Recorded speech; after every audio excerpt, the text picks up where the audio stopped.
नमस्कार भावांनो, स्वागत आहे तुमचं माझ्या आणखीन एका नवीन व्हिडिओमध्ये. तर भावांनो, आपलं जे 30 डेजचं चॅलेंज आहे ते पूर्णपणे संपलेलं आहे आणि उद्यापासून आपण डेली ब्लॉगला सुरुवात करणार आहोत. आणखी तुम्हाला एक गोष्ट सांगायची होती, आपण व्हॉइसवर ब्लॉगिंग केली पाहिजे का मोकळ्या मनात, म्हणजे असं बोलून दाखवली पाहिजे. व्हॉइसवर ब्लॉगिंग म्हणजे अशी. नमस्कार भावांनो, स्वागत आहे तुमचं माझ्या आणखीन एका नवीन आणि वेगळ्या ब्लॉगमध्ये. आणि अशी बोललेली ब्लॉगिंग म्हणजे नमस्कार भावांनो, स्वागत आहे तुमचं माझ्या आणखीन एका नवीन व्हिडिओमध्ये, अशी ब्लॉगिंग. तुम्ही कमेंटमध्ये नक्की सांगा आपण कोणती ब्लॉगिंग केली पाहिजे. भावांनो, क्लासमध्ये एका मुलानं म्हटलं होतं की तू जे चॅलेंज कंप्लीट करत होता ना जंगलामधलं, ते तू जंगलाच्या जंगल आणि रोडच्या मधातच, म्हणजे रोडच्या थोडीशी पुढे जाऊनच ब्लॉग काढला आहे. तर आता तो म्हणाला की तू आता अंदर जाऊन ब्लॉग काढ. तर त्याचं चॅलेंज कंप्लीट करण्यासाठी आपण अंदर चाललेलो आहोत जंगलाच्या. बघू शकता आपण अंदर चाललेलो आहोत.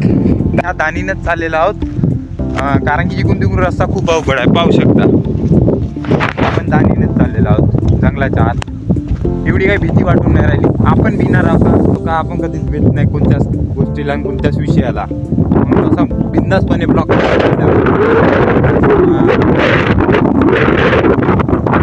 हे बघ भाव, तुझ्यासाठी जंगलाच्या आत आलो. तू म्हणत असेल तर अजून आपण पुढे जाऊन ब्लॉग काढू.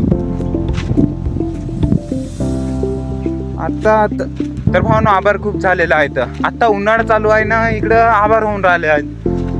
ह्या वातावरणाचं आपल्याला काही समजून नाही राहिलेलं आहे भावांनो.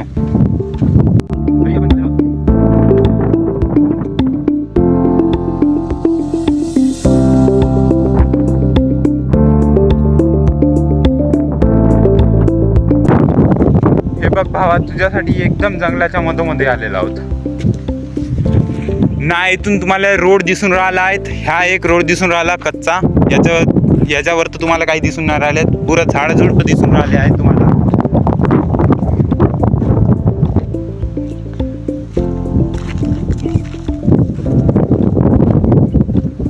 आता भावा, तुला एकच सांगणं आहे, हे तुझं चॅलेंज आता मी कंप्लीट केलं. याच्यानंतर आपण कोणतं चॅलेंज कंप्लीट करणार नाहीत. आपण फक्त डेली ब्लॉग काढणार आहेत. तर भेटूया पुढल्या ब्लॉगमध्ये.